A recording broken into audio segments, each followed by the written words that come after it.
નમસ્કાર વિદ્યાર્થી મિત્રો, આજે લેવાયેલ ધોરણ 10 એસએસસી બોર્ડ ગુજરાતીના પેપરનું સચોટ સોલ્યુશન ત્રિવેદી સરની ચેનલ ઉપર મૂકી રહ્યા છીએ. તો આપ શ્રી આ ચેનલને સબસ્ક્રાઈબ કરજો. એના પહેલો પ્રશ્નનો જવાબ આ પ્રકારે છે. બીજો છે ખાલી જગ્યાઓ છે. એ ખાલી જગ્યાના જવાબ પણ લાલ બોલપેનથી ટીક કરેલા છે, એ તમે જોઈ શકશો. એના પછીના જવાબો પણ અહીં આપેલા છે. ત્યાર પછી વિભાગ બી, જેમાં જોડકા જોડવાના છે, સાહિત્યકાર અને સાહિત્ય કૃતિ, એના જવાબ પણ હેતુલક્ષીમાં તમે આ પ્રકારે લખ્યા હશે. પ્રશ્નપત્ર બહુ જ સહેલું હતું અને વિદ્યાર્થીઓ પણ સારી રીતે એની અંદર લખી ચૂક્યા હશે. પ્રશ્ન નંબર 21, પાનબાઈ 22 શ્યામ, 23 ચાંદલીઓ અને 24 તલસાટ, આ પ્રકારના જવાબો આ ખાલી જગ્યામાં આવી રહ્યા છે.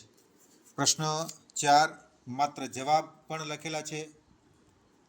એના પછી વિભાગ સી વ્યાકરણ છે, એ વ્યાકરણ પણ બહુ જ સહેલું હતું, એના જવાબ પણ અહીં લખેલા છે. ત્યાર પછી વ્યાકરણની અંદર સમાસમાં તત્પુરુષ સમાસ આવી રહ્યો છે, અર્થ છે, બાકીના જે પ્રત્યયો છે, એ દરેક પ્રકારના પ્રશ્નો અહીં લખેલા છે. વ્યાકરણની અંદર 41મા પ્રશ્નથી લઈને આ બધા જ પ્રશ્નોના જવાબ પણ અહીં મૂકેલા છે. ત્યાર પછી પાછળના પ્રશ્નો છે, એના જવાબ પણ મૂકેલા છે. તો આજની આ ગુજરાતીનું પ્રશ્નપત્ર બહુ જ સહેલું હતું, જેમાં દર વર્ષે પૂછાતો નિબંધ નારી તું નારાયણી પણ આ વખતે ફરીથી પૂછાયો છે. અને વૃક્ષો ઉગાડો પર્યાવરણ બચાવો પણ બહુ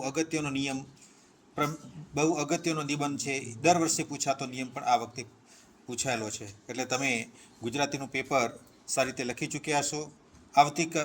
એના પછી ગણિતનું પ્રશ્નપત્ર છે, ગણિતના પ્રશ્નપત્રનું સચોટ સોલ્યુશન પણ થોડી જ વારમાં ત્રિવેદી સર ચેનલ ઉપર મૂકવામાં આવશે. તો મિત્રો, આ ચેનલને સબસ્ક્રાઈબ કરજો અને લાઈક આપશો. Thank you.